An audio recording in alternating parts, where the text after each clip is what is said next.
Ladies and gentlemen, welcome back to the Warp Core podcast. I am Urza Master. Joining me as always, Lord Uther and Fert Derby. And we are winding down the original series of Star Trek with our gallant crew featuring the immortal James T. Kirk, who just made an appearance on a wonderful short film giving Kirk and Spock the goodbye they've always deserved and never got in the films. But today we are not talking something quite so elegant, although maybe not as bad as Cat's Paw. Let's roll into the Cloudminders. This is a very interesting episode, and I don't want to take anything away, so I'm going to turn this over to Fert Derby for some background on a unique entry in Season 3. Thank you, fellow bridge crew, and thank you all Warp Core founders. We are down to the final four. That's right, after today, only 3 episodes left in Season 3 and the original series. And should I happen to disappear during this episode, don't fear. I've been summoned planetside, but I will return safely and without any botanical plagues plaguing me. Star Trek The Cloudminders, February 28th, last day of Feb, 1969. We have a returning Star Trek director from Season 3, and we have a whole thicket of writers whose credits are interspersed throughout the Alpha Quadrant, and we'll get to those right now. Judd Taylor is our director, and this would be his 4th episode of Season 3. He worked on Let That Be Your Last Battlefield, which had the black and white aliens fighting each other. That was in Warp Core 80. The Mark of Gideon was Warp Core 81. Wink of an Eye was Warp Core 76. And the Paradise Syndrome, which was Judd's debut, which is where Kirk gets zapped and thinks he's a Native American, that was all the way back in Warp Core 68. So Judd has done, I think Wink of an Eye is probably the highlight of those. I think the Paradise Syndrome is probably a low light. We'll see where Cloudminder stacks up shortly. The writing credits, the story was by David Gerrold and Oliver Crawford, and the teleplay was by Margaret Arman, and they all have extensive Trek backgrounds. Gerrold, of course, wrote the foundational episode, The Trouble with Tribbles, and that was in Warp Core 54. He also did an uncredited and final rewrite of I, Mud. He did so well on the Tribbles script that before they even aired it, they let him rewrite I, Mud. And that was in Warp Core 47. That was the second Harry Mudd episode. Oliver Crawford, way back in the first season, Warp Core 36, we covered the Galileo 7, when Spock was trapped on a planet, I believe, with McCoy and several red shirts. And they were fighting cavemen and large styrofoam rocks. And he also wrote Let That Be Your Last Battlefield, which Judd Taylor directed, and we talked about in Warp Core 80 again. So Oliver Crawford and Gerrold wrote the story. They wrote it separately. There's the and word, not an ampersand. So Crawford, looks like, took a first pass. David Gerrold then rewrote him.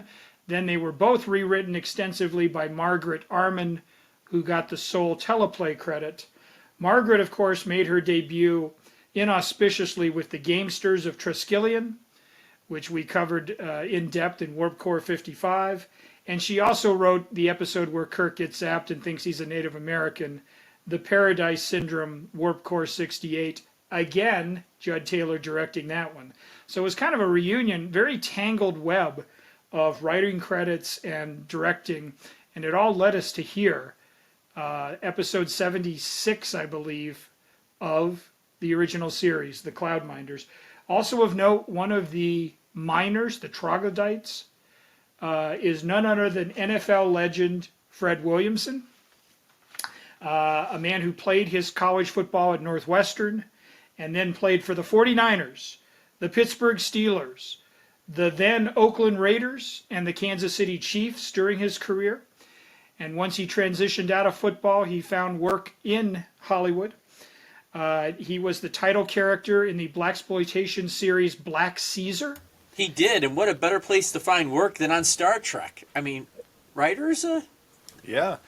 It's an interesting background. Some of the folks that have graced Star Trek over the years, I think of like a John Matuszak in the Goonies.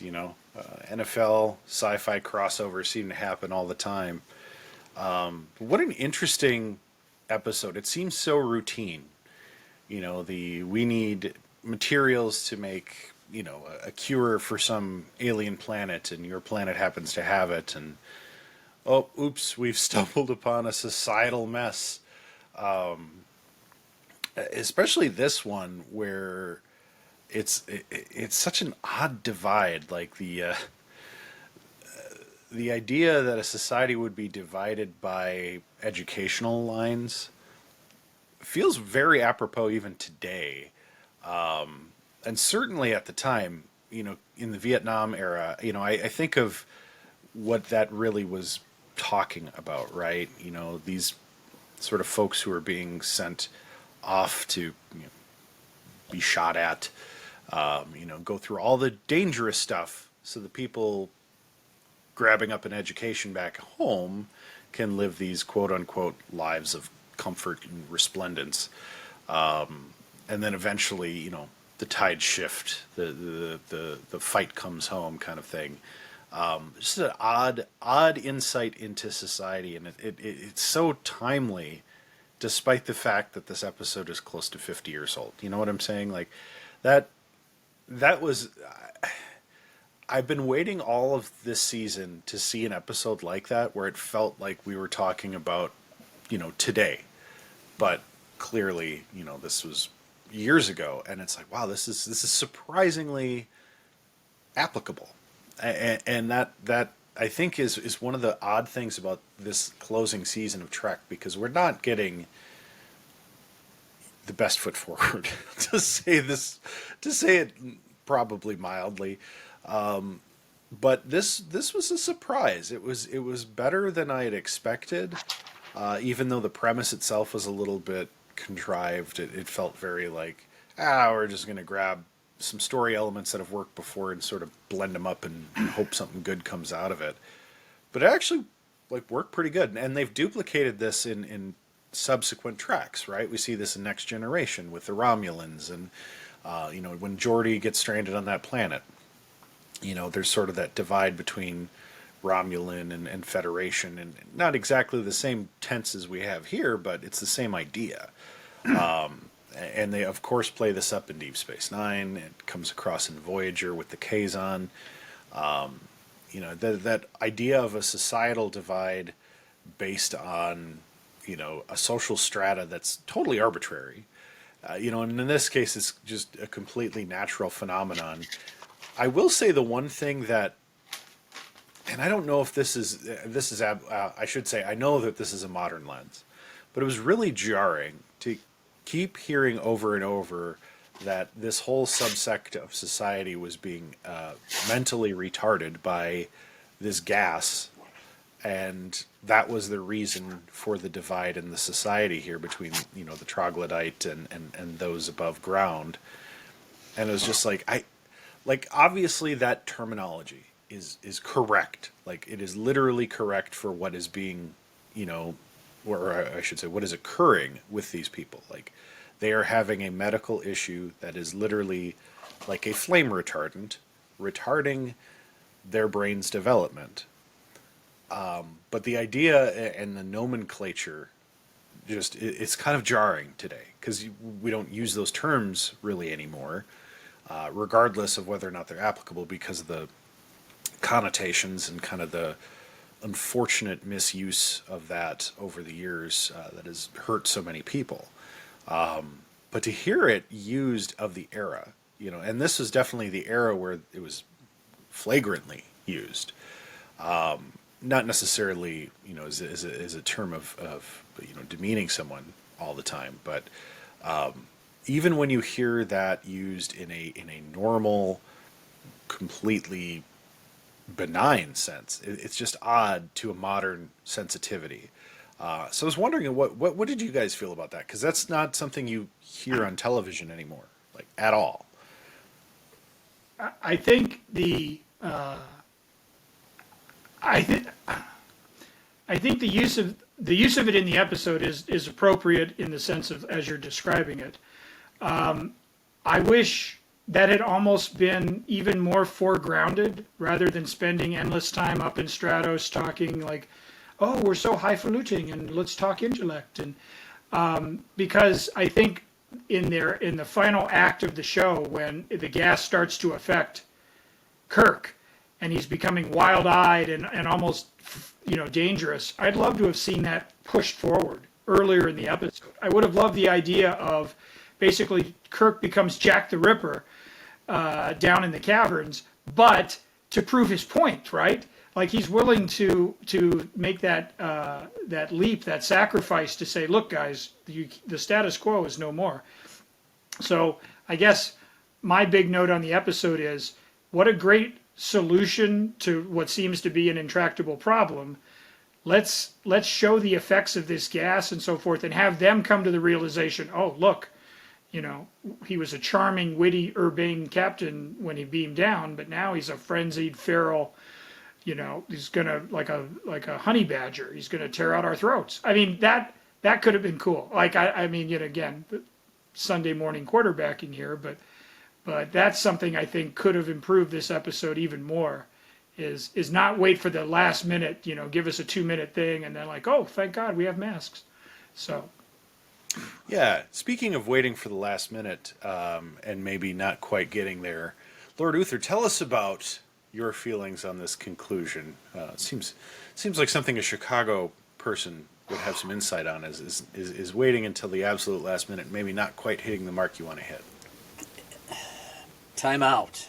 Just all right. Anyway, at least I know when to call a timeout. I actually kind of like this episode. I think it's a good reflection of the season, right? It's kind of middle of the road. They're pulling from different episodes to put some sci-fi together. Again, looking back, I think it's easier to look back now and understand the times and what everyone was going through versus being in the moment back then and experiencing these episodes, right? I think that's always something different. With that being said, I think we understand things better nowadays, and so why we don't use some words anymore is because we can actually explain it versus using a blanket term, right? Mm-hmm. And so, yes, I think that's the best way to put it. We can explain things better now, which is why we don't use blanket terms. And there's even things now that I think we use blanket terms for that we'll be able to explain better in the future. I just think that's part of advancing as a culture and advancing as people and wanting to be better. So with that little piece aside, I like the crazed Kirk at the end. I know what they were getting at. By the way, don't ever put one of those masks on me because it didn't look like it was working very well overall anyway. And I was waiting for some Minox to show up because I kind of felt that mask and how the mask fit on the top of his head. It was bizarre. The costume designer was definitely working with the last scrap box and going, where's the Scotch tape? This will work. Yeah, you have no budget for this episode, so just figure something out with this here, And so, but for what they did, I felt like overall, is it the greatest Trek? Is it the worst? No to both. Just right down the middle. Yeah, very solid. I want to point out that the reason I bring up the use of this terminology, one is that we can't separate ourselves from a modern lens. I know some folks drop us a comment because I'm sure everybody out there is going, well, you got to judge it of its era. I get that. But there is something to be taken away from the modern viewpoint of this episode. And I really wanted to bring this up because I think it's poignant because if you look at what the episode's really saying, and I'm going to use my English degree that I don't often get the use of, if you look beyond what's there through your modern lens, as we do with literature and film and so on and so forth, you can see that the overarching message to this culture that the Federation is bringing in this episode is that y'all are pretty much the same. And that's a very common theme in Star Trek. It's a foundational theme. But if we extend that to sort of the idea of a lesser than subsect of society that's treated differently because of its cognitive abilities, really what they're saying, and this is what I think makes this episode better and more timeless, is that regardless of one's ability to retain information or ability to develop from an educational stance, everybody's basically the same. Everybody can do these things. You know, the highfalutin Stratos people can go down in mine. Kirk makes him do it, for crying out loud. He's not good at it, but he could get good at it. And vice versa. They bring up the troglodytes and select few get educated. And there was almost no difference between the Stratos and the sort of rebellious lady that Kirk is trying to help. And it's like, wow, you know, they're so similar. And at first I thought, is this just bad acting or is this bad writing? And it's like, no, I think this is intentional. I think that they've intended to show that these are two people, like Romulans and Vulcans, who are basically the freaking same. And they have this super artificial divide. So one thing I would say is, like, from a modern viewpoint, because I know there are viewers out there who be like, ooh, I want to watch the Cloudminders, and then they hear, you know, the phrase mental retardation, and they go, ah, canceled. No, give it a chance, because what they're really saying is that at the end of the day, regardless of your cognition or your ability, we're all pretty much the same. And I think that's a really nice message that gets a little buried here by the fact that that wasn't really what they were going for at the time necessarily. But I think that's, and this is what elevates the Warp Core rating I'm going to give this episode for me, is that the best Star Trek transcends the era and transcends any era. Because you could say this is a great episode. It has some reflections of Vietnam. It has some, you know, nice, you know, social critique. It's good sci-fi, and be like a pretty middle of the road episode. And for season 3, that's a good high bar. But what stands out is that nearly 50 years later, I can watch this episode and go, wow, they might not have known this at the time, but there's still a lot of good messaging here that one can take away, regardless of the words you may hear. And I feel we get a little too fragile these days over words. And yeah, we can explain things better, and there are better ways to describe what we're talking about. But the meaning, the intention, the message behind is what really counts. And you can really gain something from this. And I would say that that is Roddenberry's vision, is that there's always a better place to go to. And that is the dream of the Federation. So, with that all being said, my great defense of this episode concluded, let's bestow some Warp Core ratings. Fert Derby, let's start with you. How did you feel about the Cloudminders? Well, you guys lifted me into the clouds with your assessments. I could have gone with, as Lord Uther said, straight middle of the road. What's half of 7? 3.5.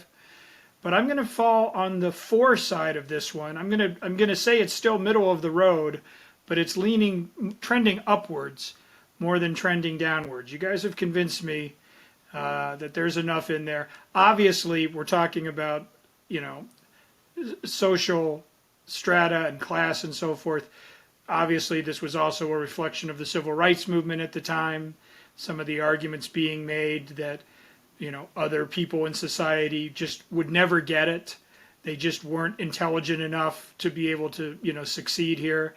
And this episode addresses that without making it an overt, you know, like having them where they're of a different ethnicity or pigment or so forth. So it's clear what the messaging was supposed to be. And that was Roddenberry's, you know, grand mission, was to try to bring some of this into your living room and make you at least think about it, if not actually act upon it and try to enact that, you know, betterment of society or yourself. At the very least, maybe you can get some dinner table conversation. So I appreciate that. Its heart was in the right place. The actual pacing of the episode and so forth, like you say, it's kind of just on the treadmill, just moving forward, nothing too hyper-paced and so forth. It starts with the big frenetic fight on the planet's surface. They're like beam down and suddenly we're wrestling. But it had good intentions, right? And even though the road to hell is paved with those, I think that let's give this episode the benefit of the doubt. I think it's a 4. Oh, I thought you were still describing what your rating was going to be. Anyway, I'm gonna go. I'm gonna go 4.5. Good enough for me. I mean, anytime you have the big 3 in an episode as well, that's always a good thing. That's your Cyndi Lauper review. Good enough for you? Okay. So we're trying to work in as many Goonies references today as we can, I guess. You guys, hey. Yeah, I'm going to go 4.5 as well. I would push it to a 5, but I agree the pacing was a little off. We needed more Kirk and the consulate and the rebel in the caves of not Hoth, but almost Hoth, but not quite an asteroid in space. We need a little bit more of that, a little more of the action between those two. I did like the beam down into a fight. That's probably one of my favorite, it seems like they almost got lazy with their introductions in season 3, and they're just like, oh, we're in a fight. It's like, wow, they haven't even given us any kind of exposition. They're just fighting already. Honestly, it's kind of endearing at this point, but it does kind of weaken the episode. I also think that sometimes the resolutions were a little rushed because of rewrites at the end, so I feel like that's probably somewhat the case here. But great Trek. Definitely, I think, would have been a good one to revisit in a Lower Decks episode, which, by the way, is coming to its conclusion in a big hurry. And I have to say, I've been keeping up with the most recent episodes. I know we haven't talked about it on the Warp Core, but I'm going to give it a golden badgie with what they're doing with this final season of Lower Decks, and we will talk about that in eventuality. But until then, we have just a little bit of the original series yet to go. I will say, fellas, I did revisit the motion picture recently, and I was quite pleasantly surprised at how much more I enjoy it now. And certainly was nostalgic for some of the original series flair that we get in that movie versus in later Trek movies. But until then, until our next meeting with Kirk and the gallant crew of the USS Enterprise NCC 1701, live long and prosper.